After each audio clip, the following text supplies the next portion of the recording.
it comes off oh. Okay. We're reviewing the Tilta Mirage lightweight matte box. This thing, it's pretty good. Let's just get it off right off the bat. This is a great matte box as far as the market of matte boxes goes. This is like one of the better ones because you've got this, and then you've got the small rig lightweight matte box, and some other ones that I'll just right here. But honestly, they're not as notable, or maybe they are, and I'm kind of forgetting. But those are the two in my mind that stick out in this price range, which in fact is $119 for the matte box by itself. And then if you're looking at the VND kit, so variable neutral density, you're looking at $369. And if you want to go with the motorized VND kit, you're looking at $599, which suddenly you're in that base Polar Pro base camp price point, which once we get into the nitty gritty of it, is not at that price point. You might as well just buy the Polar Pro base camp. I'm just gonna spoil that right there. So we're gonna start with the pros of the matte box.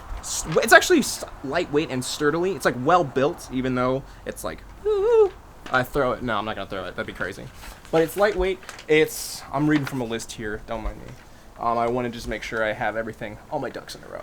So it's really lightweight. It's easy to attach with the clamp on. So by the way, it's lightweight. So most lightweight matte boxes are gonna be clamp on. And as we talked about before with the price, seeing as their starter, which is probably what you're more than likely want to get, is $119. It's fairly inexpensive. It's really easy to work with because, as you saw before, it just comes on and off really easy. And not to say that it's like it comes off. Oh. Okay. We're gonna lock you down. That was weird. That's not to say it comes off too easy. It's not like it's gonna just fall off, but it's really easy to just boop, and we're locked in. It's not going anywhere. The nice thing is it takes industry standard, 4 by 5.65, that number right yonder, takes that like industry standard filter size. I think with a certain adapter you can do 4x4 filters, but more than likely you're gonna want to do the 5. We'll just say 5x6 filters. And then you also have, Tilta seems to have a partnership with Vaxxis, and they have a lot of filters that go with their proprietary system and go with the, how do you release this bad boy right here? So they have a lot of proprietary filters that go with their individual system that go in. Hold on. They go in this thing. So basically this right here is how you'll put in the filters that are made for the Mirage. So they're going to be like circular, and Vaxxis has like a lot. They get a lot of IRND circular filters that go in this, and I've seen them go from like 0.3 stops all the way to like 5 stops of ND, which is pretty cool, and that's static ND. And then they also have a lot of mist filters, some streak filters, and so you can fake some anamorphic stuff like that, and a lot of weird quirky effects filters, which is pretty cool. But it's also kind of a con in itself because they are proprietary filters, so they're only going to work with the Tilta Mirage. So be aware, if you're going to stick with the Tilta Mirage, then buying those Vaxxis filters is a pretty good option, although I have not personally tested them, so I can't say they're good filters, but it has a solid range of filters to choose from. So another thing is that the Tilta Mirage has an option for a 15mm rod adapter, so you can just not clamp it on. But I'm going to be honest with you, this thing is very well attached and lightweight enough that you really don't need that rod adapter. And also, you really don't need that rod adapter because if your rig has a high clearance from rods to lens, like this one kind of does, even at this right here, it honestly might not be high enough to reach the lens. So if you're considering the Tilta Mirage Mattebox, don't really bother buying the rod adapter, just go with those clamp-ons. And as far as the clamp-on mechanic, it basically works with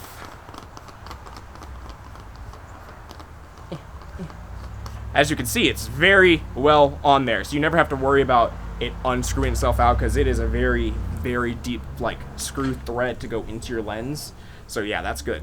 Now as far as adapting your the Mirage onto your lens, They're going to give you a whatever filter size to, I believe, 95 so 95 millimeter filter thread. Well, I guess filter adapter. So in this case, it's 77 to 95 millimeter. You screw that on. It's pretty easy. I said it's easy. Wait.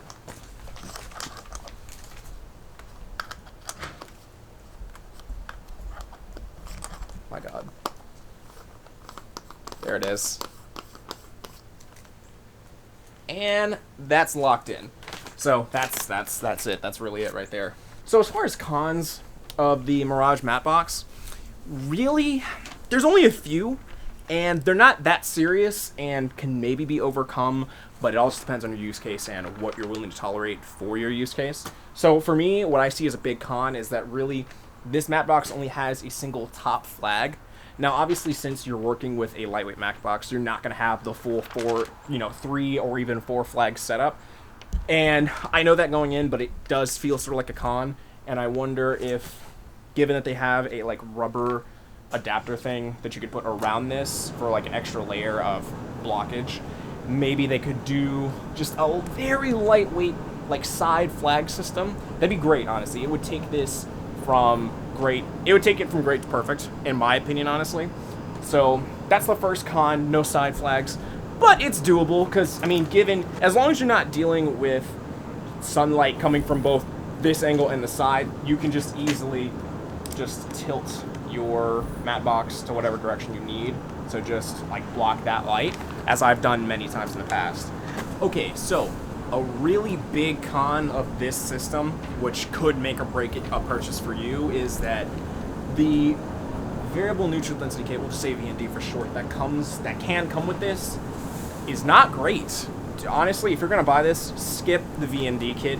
You could maybe buy the polarizer kit, but do not buy this for that variable neutral density filter, because I don't personally have it, but I've seen a lot of tests, and you can like check other channels that have reviewed this, that the VND has an extreme color cast, and it's really crazy. And the key thing that you want a VND for is to block the light, not cast color, which is not gonna fly. Like I have my own Tiffin ND VND in here right now. It's pretty much getting the job done. And that's kind of a next point, is that the adapter has a very tight, especially for if you're using a filter size of the same like filter diameter as you probably will be, the clearance to get your filter out is pretty hard. Hey, what's going on?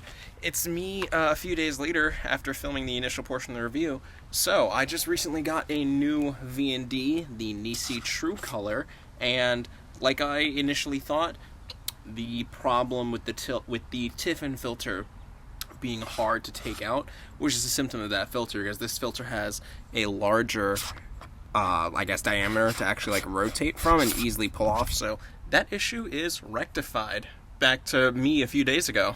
Like, unless you have this might just be the case because of this particular filter that I'm using, but there's a very tight clearance to actually pull out your, like, unscrew your filter thread from this adapter. So that's a real, like, tough challenge. And maybe with some VNDs, it might not be a challenge, but if you're rocking a Tiffin filter, it's hard to do that without spinning the Tiffin filter even more. You're spinning the Tiffin filter, and then it keeps spinning and spinning and spinning. You're like, oh, I can't get it unscrewed, so it's not great. So back to this. Without the VND, this particular Mattebox system kind of loses its appeal, because the whole thing is that it's this unified Mattebox VND system, and without that, you could probably buy the small rig lightweight Mattebox, which is about the same price or cheaper. I'm going to put it right here. And it's kind of funny. I actually returned the small rig Mattebox for this Mattebox because I didn't enjoy the build quality of that one. Like, it was not as well built in comparison to this one, but you also don't have the promise of a VND with that one. So that's up to you. In my book, though, I would choose this over the small rig. In conclusion, should you get the Tiffin Mirage Mattebox system?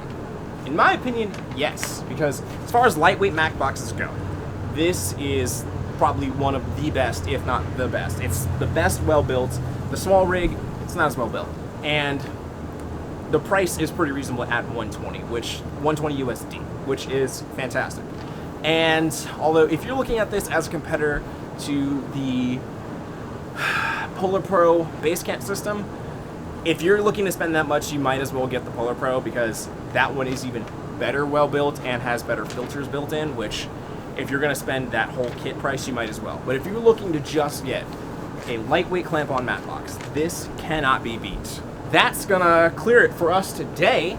I hope you guys enjoyed this review, and tune in soon for something. But if you haven't already, make sure you check out the trailer for our next short film, Contingency, which is going to absolutely blow your mind. At the time of recording, we are very close to finishing color, which is the last step. So we're going to get that released, and you know there's going to be an update once it's fully ready. So I'm ready to share that with you guys. It's going to be awesome. So yeah, we'll see you in the next video.